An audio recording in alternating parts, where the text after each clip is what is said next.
DM पत्नी बोली, तलाक ले लो। पति ने जो किया किसी ने सोचा भी ना था। दोस्तों, ये सच्ची कहानी उत्तर प्रदेश की राजधानी लखनऊ की है, जहां गंगा के किनारे बसी एक छोटी सी बस्ती में रहता था विकास। मिट्टी की सौधी खुशबू, संकरी गलियां और गंगा की लहरों की आवाज, यही उसकी दुनिया थी। विकास कोई बड़ा आदमी नहीं था, ना उसके सपने बहुत ऊंचे थे। बस इतना चाहता था कि मेहनत की कमाई से इज्जत की जिंदगी जी सके और जिस इंसान से प्यार किया है उसके साथ सुकून से रह सके। विकास के पिता नाव चलाते थे। बचपन से उसने गंगा को बहुत पास से देखा था, कभी शांत कभी उफती हुई। शायद उसी गंगा ने उसे सिखाया था कि हालात चाहे जैसे हो, बहना नहीं छोड़ना चाहिए। पढ़ाई में विकास ठीक ठाक था। शहर के कॉलेज से उसने ग्रेजुएशन किया और फिर लखनऊ में ही एक छोटी नौकरी पकड़ ली। तनख्वाह कम थी लेकिन आत्मसम्मान बहुत बड़ा। उसी कॉलेज में उसकी मुलाकात हुई थी अनन्या से। अनन्या पढ़ाई में तेज थी, आंखों में सपने थे और बातों में एक अलग सी चमक। वो अक्सर कहती थी, मैं कुछ बड़ा करना चाहती हूं। विकास बस घर गृहस्थी में नहीं बंधना चाहती। विकास मुस्कुराकर जवाब देता, तुम जो चाहो बनो, मैं हमेशा तुम्हारे साथ रहूंगा। उन दोनों की दोस्ती प्यार में बदली और फिर परिवारों की सहमति से शादी हो गई। शादी के बाद अनन्या ने सिविल सर्विस की तैयारी शुरू कर दी। घर की जिम्मेदारी, खर्च और अनन्या के सपनों का बोझ सब विकास ने अपने कंधों पर उठा लिया। कई बार रात रात भर जागकर वो फॉर्म भरता, नोट्स छपवाता और सुबह ऑफिस चला जाता। अनन्या पढ़ते पढ़ते थक जाती तो विकास चाय बना देता। वो कहती, अगर मैं कभी अफसर बन गई ना तो सबसे पहले तुम्हारे लिए कुछ करूंगी। विकास हंसकर कहता, बस तुम खुश रहना वही बहुत है। सालों की मेहनत के बाद एक दिन वह दिन आया जब अनन्या का नाम रिजल्ट में चमक उठा। वो आईएएस बन गई। पूरा गांव, पूरा परिवार जश्न मना रहा था। विकास की आंखों में खुशी के आंसू थे। उसे लग रहा था जैसे उसकी तपस्या सफल हो गई हो। लेकिन यहीं से कहानी ने धीरे धीरे करवट लेना शुरू किया। पोस्टिंग के बाद अनन्या बदलने लगी। उसके शब्दों में अब वही गर्माहट नहीं रही। फोन पर बातें कम होने लगी। जब वह घर आती तो ज्यादातर समय सरकारी फाइलों और कॉल्स में डूबी रहती। विकास उसे समझने की कोशिश करता, लेकिन भीतर कहीं उसे लगने लगा था कि वो इस नई दुनिया में फिट नहीं बैठता। एक दिन किसी ने ताना मार दिया, डीएम साहब पत्नी है और पति एक मामूली नौकरी करता है। विकास ने मुस्कुराकर बात टाल दी, लेकिन वो शब्द उसके सीने में कहीं चुभ गए। फिर वह दिन आया जिसने उसकी जिंदगी की दिशा बदल दी। शाम का वक्त था।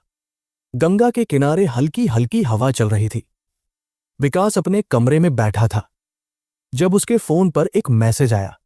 भेजने वाले का नाम देखकर उसके हाथ कांप गए। अनन्या। मैसेज छोटा था, बहुत छोटा।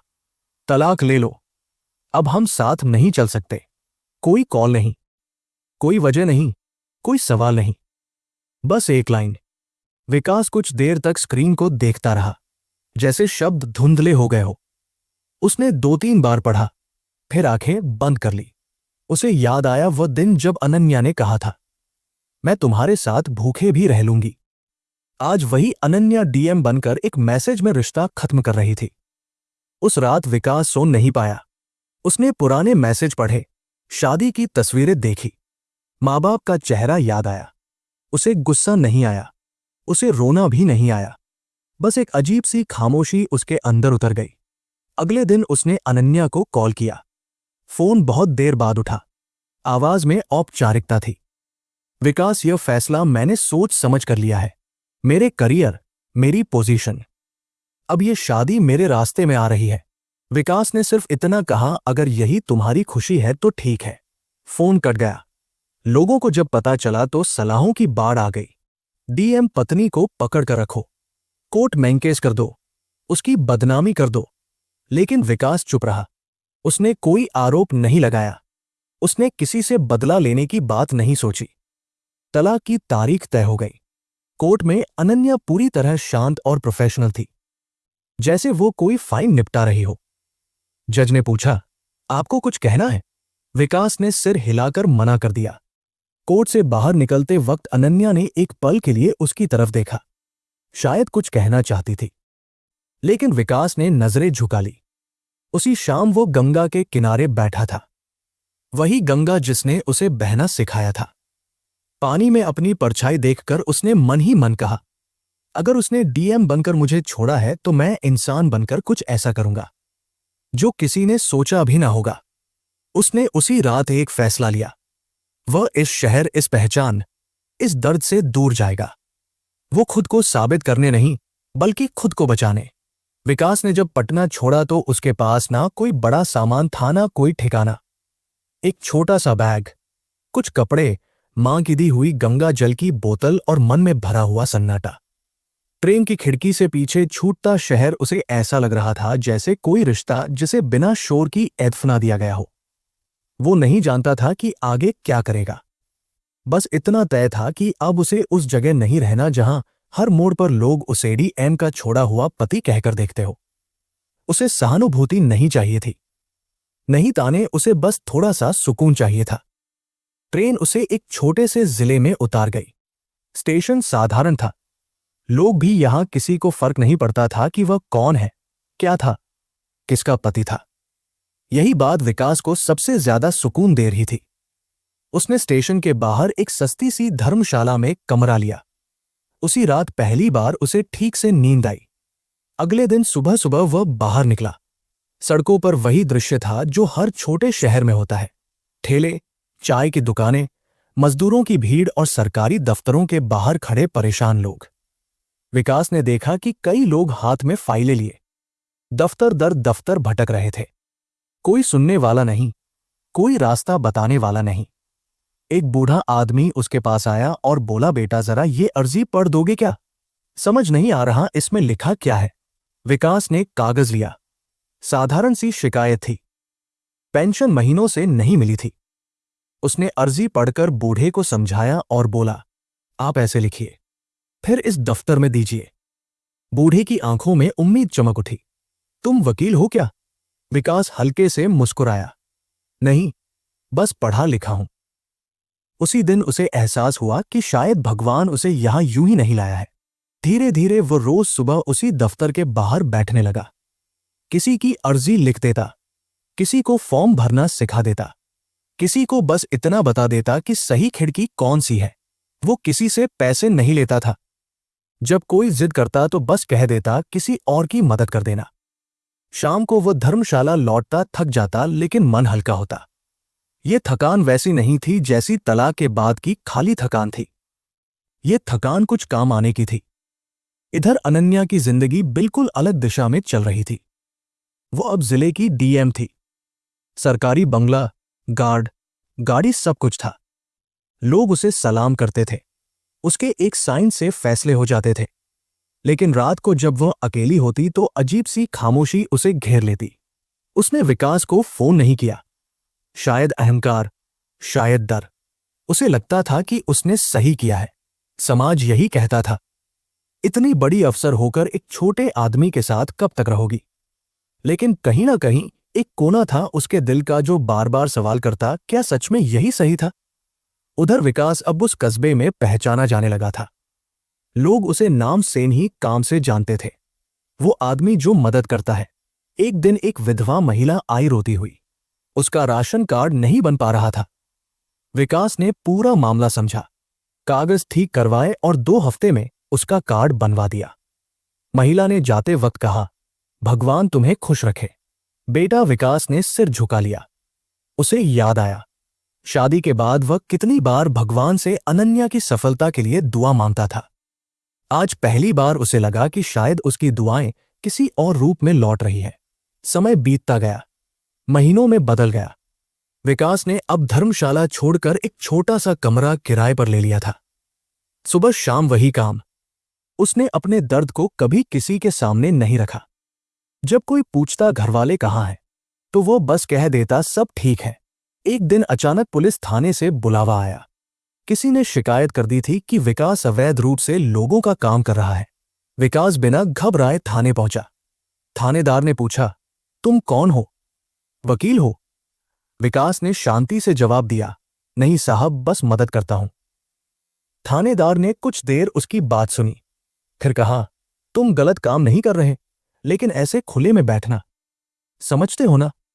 विकास ने सिर हिलाया। उसी दिन थानेदार ने उसे सलाह दी कि वह एक छोटा सा सेवा केंद्र खोल ले। यहीं से उसकी जिंदगी ने एक और मोड़ लिया। उसने अपनी जमा पूंजी से एक छोटी दुकान किराए पर ली। बाहर एक बोर्ड लगवाया, निशुल्क सहायता केंद्र। पहले दिन ही लोग आने लगे। विकास को लगा जैसे उसे कोई नया परिवार मिल गया हो। इधर अनन्या के ऑफिस में फाइलों के बीच एक नाम बार बार आने लगा। अलग अलग मामलों में अलग अलग लोगों की जुबान पर वही नाम, विकास। मैडम, यह काम तो उस विकास जी ने करवाया था। वो बिना पैसे मदद करता है। अनन्या ने ध्यान नहीं दिया, लेकिन नाम उसके कानों में कहीं अटक गया। क्या यह वही विकास है? उसने अपने मन को समझाया। नहीं, ऐसा कैसे हो सकता है? वो तो टूट गया होगा। लेकिन किस्मत चुप नहीं बैठी थी। एक दिन अनन्या के पास एक बड़ा मामला आया, जमीन से जुड़ा, जिसमें दर्जनों गरीब परिवारों का भविष्य अटका हुआ था। जांच में पता चला कि उन लोगों के कागज किसी ने बड़े अच्छे से तैयार कराए हैं। फाइल में लिखा था सहायता विकास। अनन्या की उंगलियां फाइल पर रुक गई। दिल ने जोर से धड़कना शुरू कर दिया। उसने उसी वक्त आदेश दिया, इस व्यक्ति को बुलाया जाए। उधर विकास को जब बुलावा मिला तो उसे पता नहीं था कि किससे मिलने जा रहा है। वह फाइलें उठाकर कलेक्टेड पहुंचा। जैसे ही वो कमरे में दाखिल हुआ, सामने बैठी महिला को देखकर उसके कदम ठिठक गए। अनन्या कुछ पल के लिए समय जैसे रुक गया। वो डीएम की कुर्सी पर थी। पूरे रब के साथ विकास सामने खड़ा था, साधारण कपड़ों में, लेकिन आंखों में अजीब सा ठहराव। अनन्या ने उसे देखा, फिर फाइल की तरफ नजर डाली। आवाज सामान्य रखने की कोशिश करते हुए बोली, आप विकास? विकास ने सिर झुकाकर कहा, मैडम। उस एक शब्द में कोई शिकायत नहीं थी, कोई ताना नहीं था, बस एक दूरी थी, ओहदे और इंसान के बीच की। अनन्या ने फाइल बंद की। उसका दिल भारी हो गया। कलेक्ट्रेट के उस कमरे में कुछ पल ऐसे बीते जैसे हवा भी सांस लेना भूल गई हो। अनन्या की उंगलियां फाइल पर थमी हुई थी और विकास सामने खड़ा था, सिर झुकाए, बिल्कुल वैसे ही जैसे किसी भी दफ्तर में एक आम आदमी खड़ा होता है। फर्क बस इतना था कि इस बार सामने बैठी अफसर उसकी कवि की पत्नी थी। अनन्या ने गला साफ किया। आवाज में वही प्रशासनिक शक्ति थी, लेकिन आंखें उसका साथ नहीं दे पा रही थी। आप इन लोगों की तरफ से पेश हो रहे हैं, विकास ने शांति से कहा। जी मैडम, इन्होंने मुझसे मदद मांगी थी। इनके पास कागज पूरे थे, बस रास्ता नहीं पता था। उस एक वाक्य ने अनन्या के भीतर कुछ हिला दिया। उसे याद आया कि कभी वही शब्द विकास उसके लिए कहा करता था, तुम्हें रास्ता नहीं पता, मैं हूं ना। वो खुद को संभालते हुए बोली, आपको पता है, यह मामला काफी संवेदनशील है। जी, विकास ने सिर हिलाया, इसीलिए मैं सारे दस्तावेज पूरे करके लाया हूं। उसने फाइल आगे बढ़ा दी। अनन्या ने एक एक पन्ना देखा। सब कुछ व्यवस्थित था, नियमों के मुताबिक। उसमें कोई सिफारिश नहीं थी, कोई दबाव नहीं, बस सच्चाई थी। अनन्या ने पहली बार कुर्सी से टिक कर गहरी सांस ली। आप बाहर इंतजार कीजिए, उसने औपचारिक लहजे में कहा। विकास बिना कुछ बोले बाहर चला गया। उसके कदमों में ना हड़बड़ी थी ना घबराहट। कमरे में अकेली रह गई अनन्या। उसने कुर्सी से उठकर खिड़की के पास खड़े होकर बाहर देखा। वही आदमी जिसे उसने कभी कमजोर समझकर छोड़ दिया था, आज बिना किसी ओहदे के सैकड़ों लोगों की आवाज बन चुका था। उसके मन में सवालों की बाढ़ आ गई। क्या उसने गलती की थी? क्या वह सिर्फ अपनी कुर्सी और पहचान में इतनी उलझ गई थी कि इंसान को भूल गई? कुछ देर बाद उसने फाइल पर साइन कर दिए। फैसला गरीबों के हक में था। आदेश निकलते ही दफ्तर में हलचल मच गई। विकास को अंदर बुलाया गया। काम हो गया है, अनन्या ने बिना उसकी तरफ देखे कहा। विकास ने हाथ जोड़कर कहा, धन्यवाद मैडम, इन लोगों की दुआएं आपको लगेंगी। वो मुड़ा और जाने लगा। विकास, अनन्या की आवाज पहली बार कांपी। विकास रुक गया, लेकिन मुड़ा नहीं। हाँ मैडम, एक पल के लिए अनन्या डीएम नहीं रही। वो बस एक औरत थी जो अपने फैसले के बोझ तले दब गई थी। क्या हम कभी बैठकर बात कर सकते हैं? विकास ने धीरे से उसकी तरफ देखा। उसकी आंखों में कोई शिकायत नहीं थी, नहीं कोई उम्मीद। अगर जरूरी हुआ तो जरूर, उसने शांत स्वर में कहा और बाहर चला गया। उस शाम अनन्या देर तक ऑफिस में बैठी रही। फाइलें बंद थी लेकिन दिमाग में शोर था। उसे याद आने लगे वो दिन जब विकास उसके लिए चाय बनाता था, उसके नोट संभालता था और हर हार के बाद कहता था, एक दिन जरूर होगा। आज वो दिन आ गया था, लेकिन उनके बीच नहीं था। रात को पहली बार उसने विकास को मैसेज किया। वही साधारण शब्द, लेकिन इस बार बिना ओहदे के, क्या हम बात कर सकते हैं। कई मिनट तक कोई जवाब नहीं आया। अनन्या ने फोन एक तरफ रख दिया, लेकिन दिल की धड़कन तेज हो गई थी। उधर विकास अपने छोटे से कमरे में बैठा था। मोबाइल स्क्रीन जल रही थी। मैसेज पढ़कर वह देर तक खामोश रहा। उसने जवाब तुरंत नहीं दिया। उसे याद आया वह रात जब तलाक का मैसेज आया था। वही स्क्रीन, वही सन्नाटा। काफी देर बाद उसने सिर्फ एक लाइन लिखी, कल शाम गंगा घाट पर। अगले दिन शाम को गंगा शांत थी। सूरज ढल रहा था। वही घाट जहां कभी उसने खुद से वादा किया था कि वो इंसान बनकर कुछ ऐसा करेगा जो किसी ने सोचा ना हो। अनन्या पहले से वहां थी, साधारण साड़ी में, बिना किसी ताम झाम के, ना गाड़ी ना गार्ड। जब उसने विकास को आते देखा तो दिल अजीब तरह से भर आया। दोनों कुछ देर तक चुप बैठे रहे। सिर्फ गंगा की लहरें बोल रही थी। आखिर अनन्या ने कहा, मुझसे बहुत बड़ी गलती हो गई थी। उसकी आवाज टूट रही थी। मैं समझ नहीं पाई कि मैं क्या खो रही हूं। विकास ने उसकी तरफ देखा।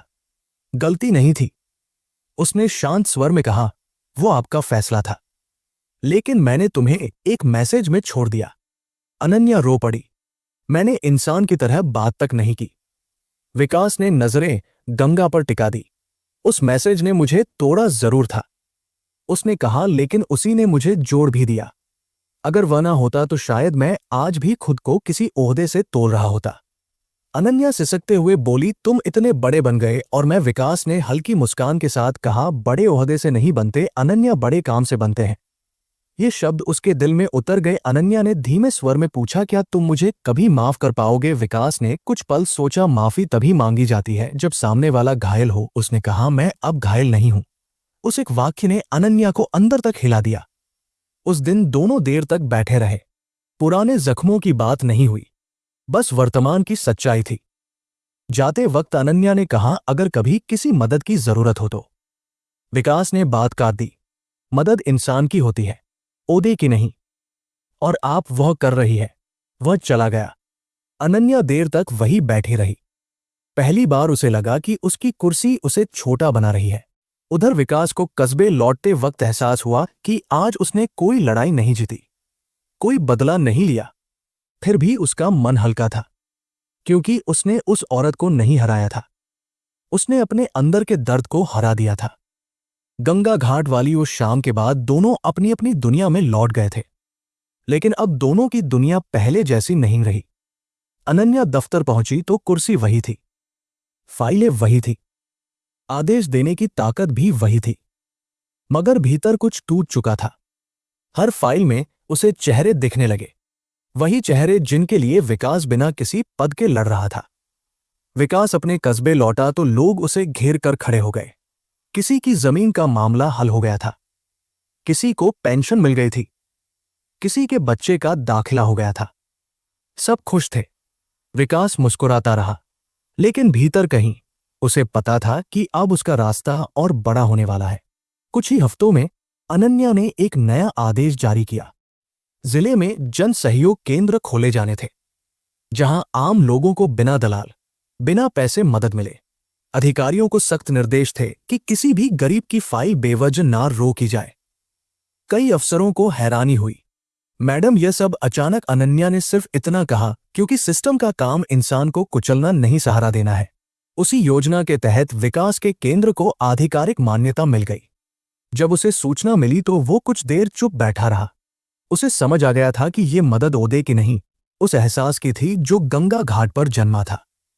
लेकिन असली परीक्षा अभी बाकी थी। एक दिन मीडिया में खबर चली, डीएम के पूर्व पति का सेवा केंद्र, क्या है सच्चाई? कैमरे, माइक, सवाल, क्या अब डीएम से निजी रिश्तों का फायदा उठा रहे हैं? क्या यह सब दिखावा है? विकास पहली बार कैमरे के सामने आया। उसने कोई सफाई नहीं दी, बस इतना कहा, अगर किसी की मदद करना अपराध है तो मैं यह अपराध रोज करूंगा। और अगर किसी अफसर ने नियम के तहत मेरा साथ दिया है तो वह उसका फराजाजा है। ऐसा नहीं। उस क्लिप ने लोगों को चुप करा दिया। अनन्या ने वो इंटरव्यू देखा। उसकी आंखें भर आई। उसे समझ आ गया कि विकास को किसी के नाम की जरूरत नहीं थी। वो अपने काम से ही पहचान बना चुका था। कुछ महीनों बाद सरकार की तरफ से एक राज्य स्तरीय सम्मान समारोह रखा गया। समाज सेवा के क्षेत्र में बेहतरीन काम के लिए विकास को सम्मानित किया जाना था। मंच पर कई बड़े नाम थे। अनन्या को भी बतौर डीएम बुलाया गया था। जब विकास का नाम पुकारा गया तो पूरा हॉल तालियों से गूंज उठा।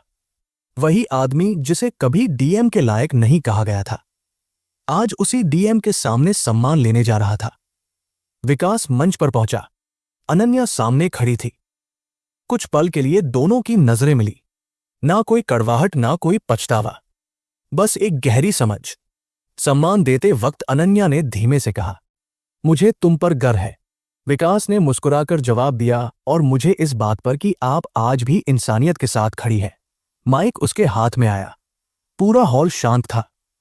विकास ने कहा, मैं कोई महान इंसान नहीं हूं, मैं बस एक आम आदमी हूं, जिसे उसकी पत्नी ने एक दिन मैसेज करके छोड़ दिया था। उस दिन मैं टूट गया था, लेकिन अगर उस टूटने से मैंने किसी को जोड़ने का काम किया है तो शायद वही मेरी जीत है।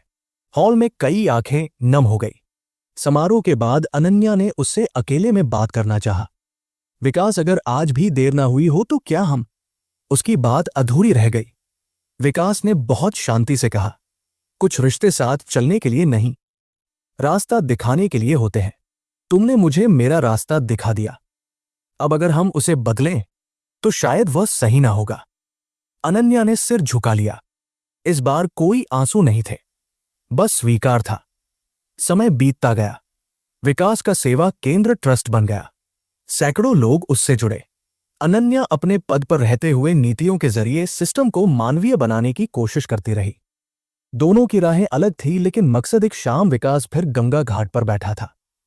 सूरज ढल रहा था। वही गंगा, वही हवा, उसके चेहरे पर सुकून था। उसे लगा जैसे जिंदगी ने उससे बहुत कुछ छीना था, लेकिन बदले में उससे कहीं ज्यादा दे दिया।